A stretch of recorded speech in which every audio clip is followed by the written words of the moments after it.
Welcome to Godprints, where stories of grief, faith, and healing come to life. Jenny Levitt is an author, mental health coach, and founder of Resilient Hope. Now, Jenny and Caleb share their journey through unimaginable loss, survivor's guilt, and the slow, sacred road toward healing. That even in the darkest nights, we will see God's fingerprints all over our story. If you or someone you love is navigating loss, survivor's guilt, or deep sorrow, join us. We're here to walk with you, cry with you, and remind you, you are not alone, and hope is still within reach. These are our stories. These are his Godprints.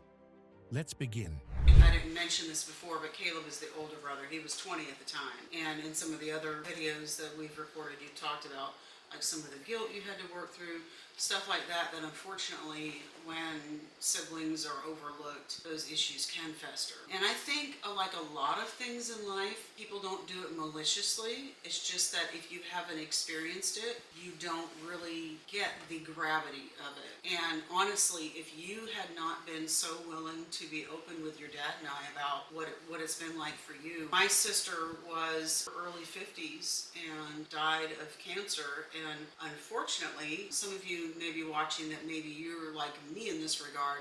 I didn't have the best relationship with my siblings. So I've had some issues to work through, but because there were a lot of unresolved things in that relationship. And I'm older, I'm much older, but honestly, if you had not been so willing to share the difficulties of losing a sibling, when I lost my sibling, I remember thinking, wow, like hardly nobody is reaching out. So it's just different when you lose a sibling.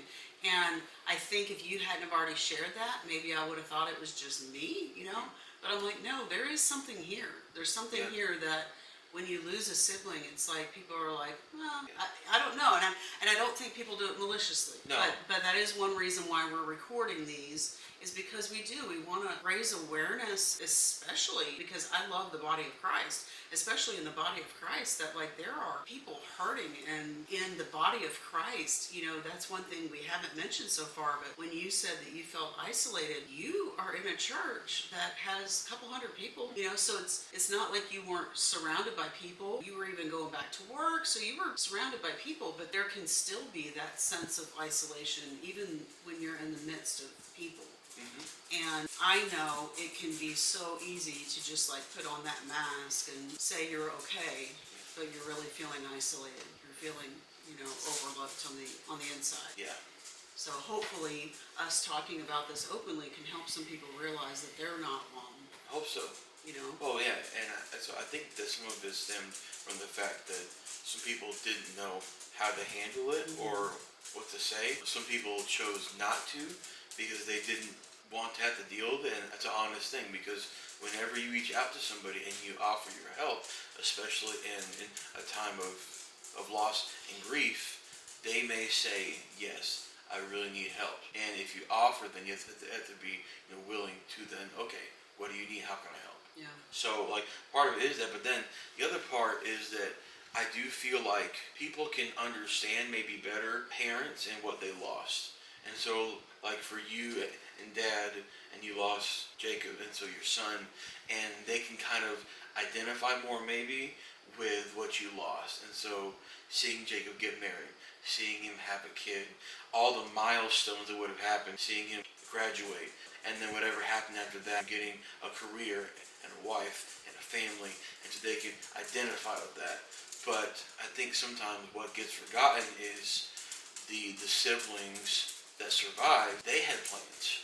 And even if it wasn't a conscious thing, they were planning. So, like for me, never verbalize it because you don't think that you have to, but I was planning for Jacob to be there whenever I got married. So that was already in my head. Like a given. Yeah, like, so, and then whenever I have a kid, like I wanted him to be there to be the uncle. And it was a given. So in the decade since the accident, and since we lost Jacob, there been so many times where different situations have come up, and before the accident, it was just a given, like you said, that Jacob was going to be there, and now he's not. And so having to navigate all that, and then different things come up that I didn't even realize were going to hurt me, and they hurt me because in my mind I was just thinking he's going to be there for that. So just imagining him in my wedding party, imagining him as an uncle, and now that we have a baby, and just thinking about how good he would have been as an uncle. So it's just different things, and you realize that you're never going to get to realize these things that you didn't even think about. You just thought that it was going to happen. So I think that like people don't really think about that sometimes too, and so they kind of know what the parents are going to be missing, but they never really think about what the siblings are going to be missing, because honestly the siblings don't know until it comes up and they're like, oh wow, like I wish he was here for this.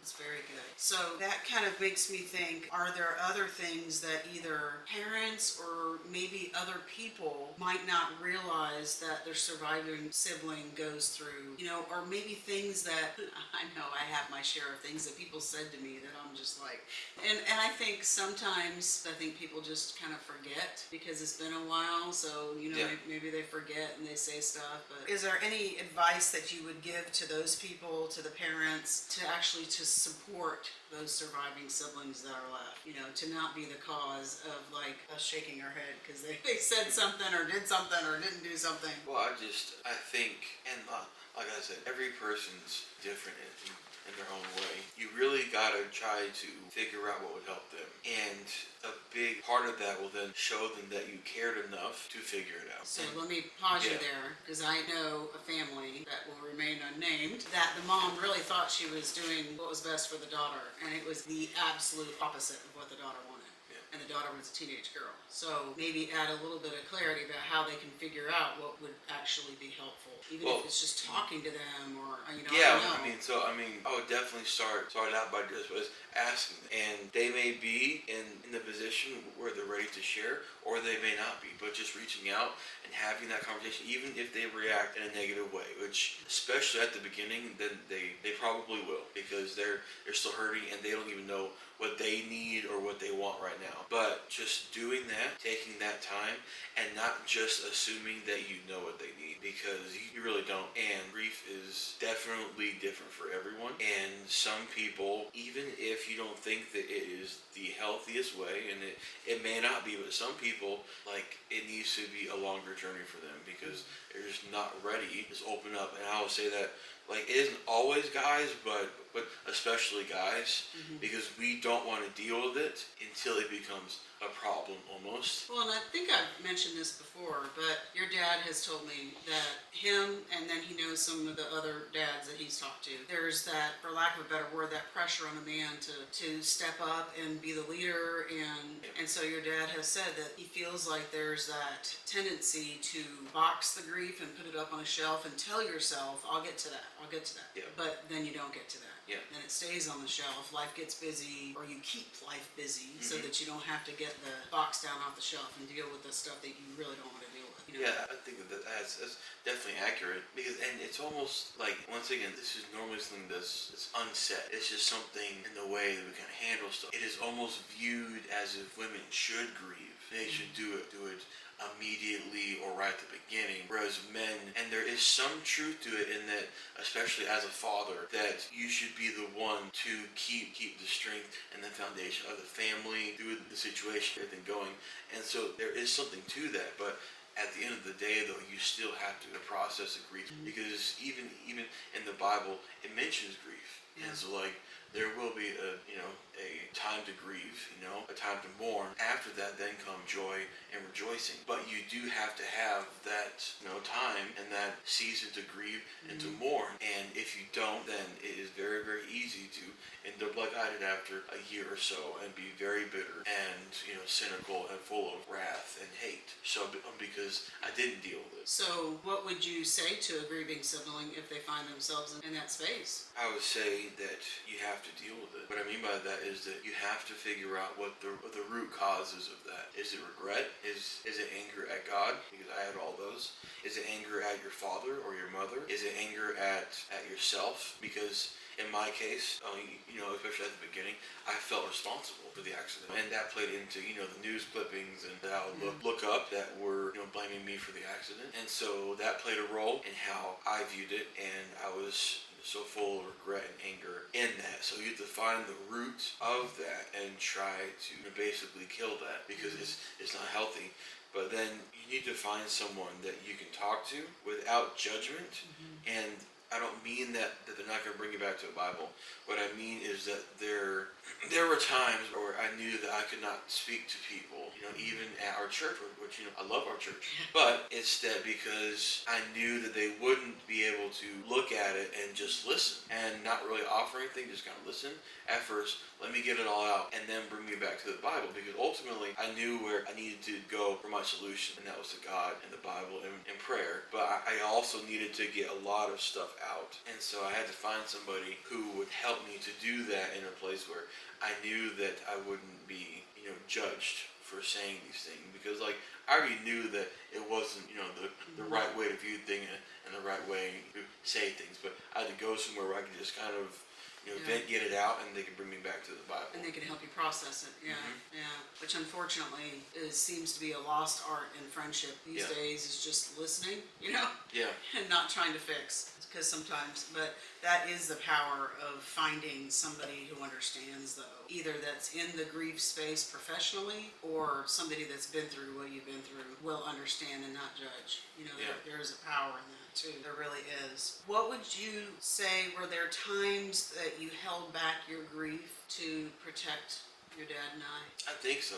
So especially at the beginning, because I also did feel like you guys, were going through a lot, and so I would kind of bottle up. And so yes, to protect you, but also some of it was to protect myself, or so I thought, because I didn't want to deal with it yet, or even after I had began going through the process of grieving, I didn't want to have to deal with it. So I would just bottle up and say, I don't want to have to go through that right now, because last time I remember how bad it hurt, and so I'll just bottle that up too. Yeah. One of the things that, if you guys have been watching any of the other videos, we talk about a family that we met after our tragedy, that they had just lost their teenage son in January of 2015, and the Martinezes. And they were telling me one time that a professional in the grief sphere told them that sometimes you have to revisit those painful things, and the more you do it, it almost desensitizes it some in your life, and so it can get to the place where it's not as painful, but those first few times. And the person told them it can be anything from physically going to the accident site. I remember with me, I hated that. I still am not that fond of it, but I will say that that same idea holds true, that the more you make yourself face it, it does lose some of its punch, the more that you kind of make yourself go into it. But I do see what you're saying, because there are times when it hurts so bad that it's almost like a turtle that goes back into its shell, because it's I can't take any more hurt right now. Yeah. And I think those seasons are okay. I think we just can't stay there. We have to be willing to make that step out, and thank God that as believers we have Christ on our side to make the step with us, but that's one of the things I encourage people, is to try to find somebody, like you're saying, that you can just be real with, that will be willing to make those steps with you.